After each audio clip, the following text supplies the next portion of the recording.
सभी को नमस्कार। मैं श्वेता त्यागी, प्रधानाचार्य न्यू नोएडा विद्यालय। जैसा कि आज हम सभी जानते हैं, आज पूरी दुनिया के 192 देश मिलकर एक साथ अर्थ डे सेलिब्रेट कर रहे हैं। लेकिन मेरा मानना ये है कि उस पृथ्वी दिवस को हम एक ही दिन क्यों मनाते हैं। जैसे कि हम सभी जानते हैं, ब्रह्मांड में पृथ्वी ही एकमात्र ऐसा ग्रह है जहाँ मनुष्य, जीव जंतु, प्राकृतिक वनस्पति और पेड़ पौधों का जीवन संभव है। पृथ्वी ने मनुष्य को वो सारे साधन उपलब्ध कराए हैं और प्रकृति के कुछ नायाब तोहफे दिए हैं जिससे मनुष्य आसानी से अपने जीवन का निर्वहन कर सके। पृथ्वी मनुष्य और जीव जंतु के लिए एक ऐसा वातावरण उपलब्ध करवाती है जहां मनुष्य खाली हवा में सांस ले सकता है, पीने के लिए पानी प्राप्त कर सकता है, अपने खाने के लिए भोजन प्राप्त कर सकता है और रहने के लिए घर बसा सकता है। इसके अलावा जीवन के लिए उपयोगी वह समस्त चीज़ें प्राप्त कर सकता है जो भी वह चाहता है। अर्थात पृथ्वी एक माँ की तरह मनुष्य को, जीव जंतु समेत समस्त प्राणियों को अपनी गोद में लेकर उनकी रक्षा करती है। लेकिन दूसरी तरफ मनुष्य अपना फायदा कमाने और भौतिक सुखों को भोगने के कारण प्राकृतिक साधनों को जमकर दोहन कर रहा है। मनुष्य आज अंधाधुंध पेड़ों की कटाई कर रहा है, नदियों के जल को रोक रहा है, उसको प्रदूषित कर रहा है और वाहनों आदि के अत्यधिक इस्तेमाल के कारण प्रदूषण को बढ़ावा देने जैसे समेत तमाम ऐसी अमानवीय गतिविधियों को कर रहा है जिससे पृथ्वी के अतिरिक्त अस्तित्व खतरे में पड़ चुका है, जो कि काफ़ी गंभीर चिंता का विषय है। दरअसल उस दौरान अमेरिका के बढ़ते औद्योगिकरण के कारण विकास की वजह से भारी त्रासदी हुई है और पर्यावरण पर कहर बरसा रहा है, जिसके बाद गेराल्ड नेल्सन ने पर्यावरण की सुरक्षा को ध्यान में रखकर इस दिवस को मनाने की पहल की। वहीं अब इस दिवस को व्यापक स्तर पर दुनिया के 192 देशों में मनाया जाता है, जिसमें स्वैच्छिक संगठन, पर्यावरण प्रेमी और शैक्षणिक संस्थान, प्रबुद्ध समाज अपनी सक्रिय भागीदारी निभाते हैं और लोगों को अपनी सबसे अमूल्य प्राकृतिक धरोहर पृथ्वी की रक्षा करने के लिए प्रोत्साहित करते हैं। अर्थात पृथ्वी दिवस मनाने का मुख्य मकसद पृथ्वी और पर्यावरण की सुरक्षा उन लोगों को चेताना है जो कि औद्योगिकरण को बढ़ावा दे रहे हैं। हाँ, इसमें कोई शक नहीं है कि औद्योगिकरण से दुनिया भर की आर्थिकी तो मजबूत हुई है, लेकिन कहीं ना कहीं हम उसका जो है एक प्रभाव को झेल रहे हैं। इसकी वजह से दुनिया के ख़त्म होने का जो संकट है वो बढ़ चुका है और वो एक अभिशाप बनता जा रहा है। दरअसल औद्योगिकरण देश के बेहतर भविष्य के लिए नहीं बल्कि इसकी बर्बादी का निशानी का कारण बन चुका है, क्योंकि मनुष्य इसके चलते पर्यावरण की अनदेखी कर रहा है और प्रकृति से मिले नायाब उपहारों की बेकदरी कर रहा है। दरअसल उद्योगों से निकलने वाला दूषित पदार्थ सीधे प्राकृतिक जल स्रोतों में जाकर मिलता है और वही प्रदूषण का कारण बनता है। पेड़ पौधों के कटने से मौसम चक्र में बदलाव आ गया है, जैसा कि हम देखते हैं बिना समय के बारिश का आना, बिना समय के गर्मियों का पड़ना, यह एक उसी का उदाहरण है। पर्यावरण में विषमता और असंतुलन की स्थिति पैदा हो चुकी है।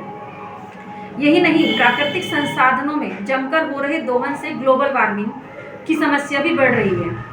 पृथ्वी का तापमान दिन ब दिन बढ़ता जा रहा है। पिछले कुछ सालों में सूरज की जो अल्ट्रावायलेट किरणें हैं वो ओजोन की परत में भारी गिरावट आई है, जिससे पर्यावरण की सुरक्षा खतरे में है। वहीं अगर लगातार ऐसा होता रहा तो वो दिन दूर नहीं जब धरती का अस्तित्व पूरी तरह से सिमट जाएगा। वहीं अब समस्या पूरी तरह खत्म नहीं की जा सकती, लेकिन पृथ्वी दिवस मनाकर हम सब अगर इस तरह के खतरे को कम करने का संकल्प लें, जिस तरह से न्यू नोएडा विद्यालय परिवार के सदस्यों ने, बच्चों ने लिया है, उस तरह से एक कोशिश है कि हम एक पहल करके उसके अस्तित्व को कहीं ना कहीं थोड़ा सा बचा सकें। इसके लिए हम छोटे छोटे प्रयास करने की ज़रूरत है, जैसे कि हम सबसे ज़्यादा से ज़्यादा पेड़ लगाएं, औद्योगिकरण को कम करने में अपना सहयोग दें, गंदगी का पुनर्चक्रण करें, वाहनों के इस्तेमाल को सीमित करें अथवा ऊर्जा संरक्षण समेत के ऐसे प्रयास करें जिससे हमारा पर्यावरण सुरक्षित हो सके और पर्यावरण में संतुलन लाया जा सके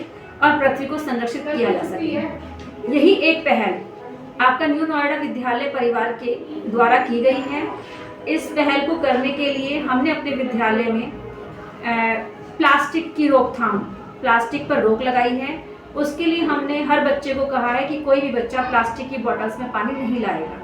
और न्यू नोएडा विद्यालय के बच्चों ने भी इस पहल को जो है एक जागरूकता के साथ अपनाया है और उनकी कोशिश ये रहती है कि हम स्टील की बॉटल्स में पानी लेकर आएँ। साथ ही साथ विद्यालय के द्वारा बच्चों को बताया गया है कि हम अपने जीवन में कपड़े के थैलों का यूज़ करके, कागज़ के बैगों का यूज़ करके प्लास्टिक पॉलीथीन को अपने समाज से हटा सकते हैं।